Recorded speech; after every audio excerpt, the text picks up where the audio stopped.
now Cornwall-based author, has written and published a book about his life, including when he was abused as a child. But now he's helping other people through the experiences he's had. And I'm delighted to say Simon Palmer is with me now. Good afternoon to you. Good afternoon, Tiffany. I won't mention this is the first interview you've done on radio. And I was going to say, if anyone hears any clicking noises, you've brought a friend in who's taking a couple of pictures of you this afternoon. And we're both wearing white T-shirts. How random is that? Amazing. I know, isn't it? We look like twins in it. So your book, Losing the Hate, it's called. Yeah. Why did you decide you wanted to write what had happened to you down? Well, really, after what happened to me when I was, like, in my, sort of, from the age of 10 up through my teenage years, and then on beyond from that, as I got into adulthood, I was very angry, extremely angry, and used to upset everyone around me, really. But I didn't know why, I just thought it was me. And it wasn't until I got to, like, sort of my early to mid-30s that I realised that maybe there's some underlying issues from what happened when I was a child. And you grew up in London, didn't you? In South London, yeah.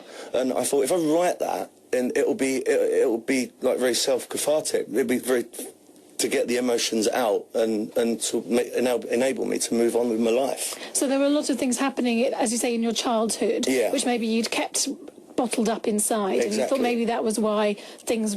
Well, maybe you had problems later on. Yeah, obviously I'm not maybe all of them, you know, we all make mistakes, but I think definitely a great amount of them were subconsciously due to what happened to me when I was younger, definitely. So did you decide, first of all, to write down your story before you even thought about maybe you could get it published? Yeah, definitely. It was a very personal thing. It was for me and me alone, and I intended to write maybe 10 or 15 pages, and it just came out, and before I knew where I was up to 33,000 words. Really? Yeah. Just like that? So you must have, once you started, you must have just thought, right, you know, you had the will to keep going and to keep writing. Yeah, definitely. And I thought maybe that if I can get it published, and there's some other youngsters or even adults that are going through the same thing, and they read my book, and they can think, well, I don't really want to go through another 10 years of that, like this guy did, and the book may hopefully enable them to change the world that they're living in. Yes, because some of the things you touch on in the book, things that you say,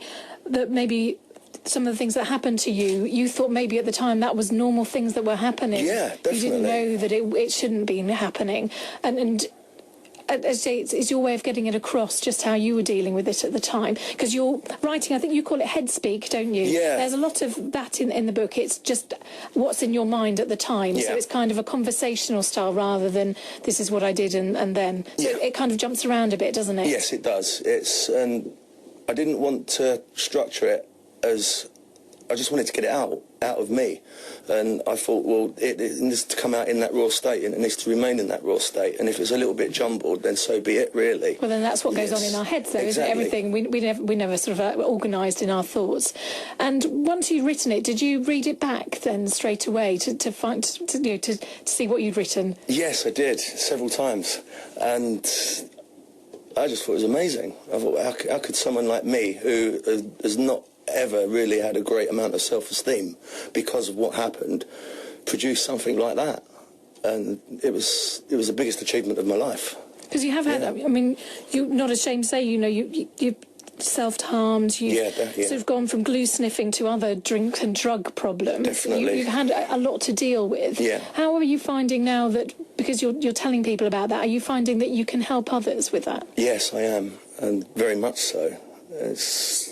And the more people that I can help, either by speaking to or by them reading Losing the Hate, the better, really. And how do you think it's helped you now that it's sort of out in the open? Oh, it's an absolutely different person, new person. I wake up and think, oh, another day, rather than, oh, what's going to happen now, you know, and... So you really are starting to feel positive. Yeah, I don't wake up and think, oh, the pub will be open in an hour. I wake up and think, oh, let's go for a walk. And yeah, it's a completely different lifestyle for me now. Because I think so often if we hear of stories on the news of problems people have, we forget that they are an actual person, that they have to, you know, they're living their lives every day, and that's something that you have to still do, isn't it? Even despite everything you've gone through. Yeah, that's right. And the feelings that I've had for most of my life will never go away completely, but now I can handle them. Whereas before, although it wasn't always a conscious viewpoint, I couldn't. And not being able to handle them would manifest itself in getting drunk, taking illegal substances, and basically being rude to everyone I come into contact with, whereas now it's completely different.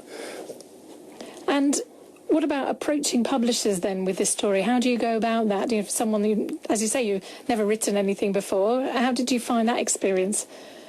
Daunting, very daunting and very scary, and the rejection that you expect to get a rejection slip is like, it brings your whole world crashing down. And so not to receive a rejection slip was just a dream come true. So when you first heard that a publisher was going to take on your book, you must have been delighted. Yeah, I wouldn't have been as delighted if I'd won the jackpot on the lottery. Yeah, it means so much to me. It's fantastic.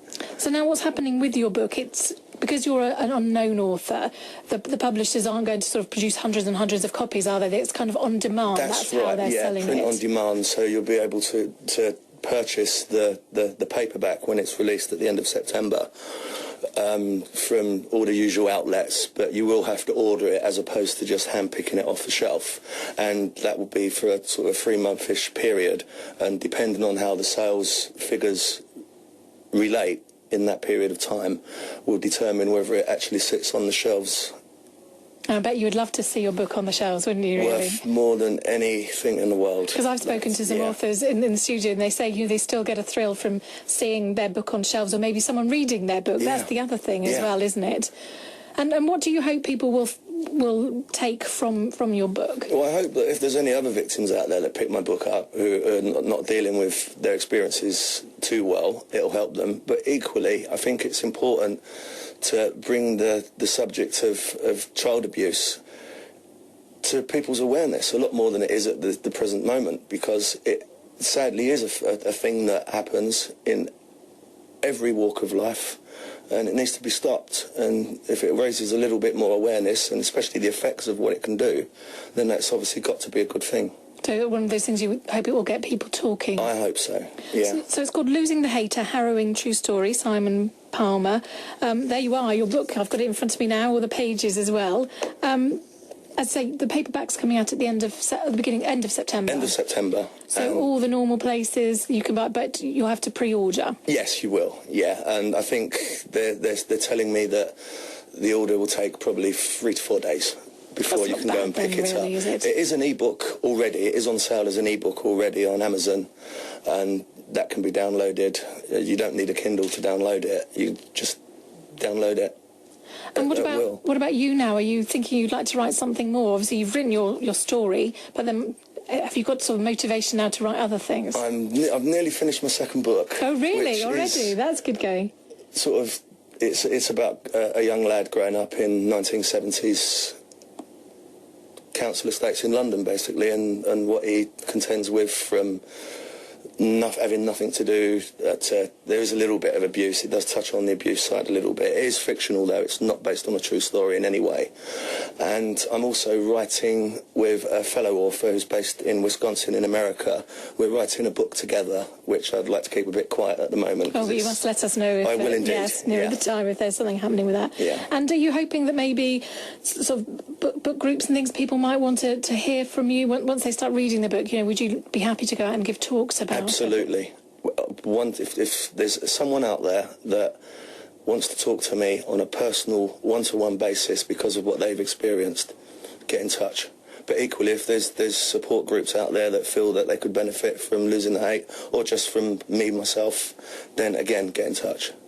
And you, as we mentioned, you grew up in London. You're now living in Cornwall. You couldn't get different places, could you? No, you couldn't. But do you think Cornwall has helped you, inspired you maybe to write? You know, because it's got that kind of atmosphere, hasn't it? Definitely.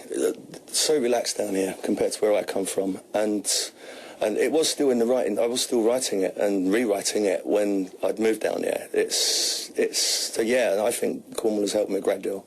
And you probably can't imagine how your life has changed now. Exactly, yeah. Well, thank you so much for coming in this You're welcome. afternoon. Thanks for having me. And once again, it's called Losing the Hate from Simon Palmer. And people, if they go online, can go on a search engine and type it up and find out all the details. Exactly, about yeah. There's my website on there as well. Let's take a look. Well, lovely to meet you this afternoon. And you. Thank you. That's author Simon Palmer.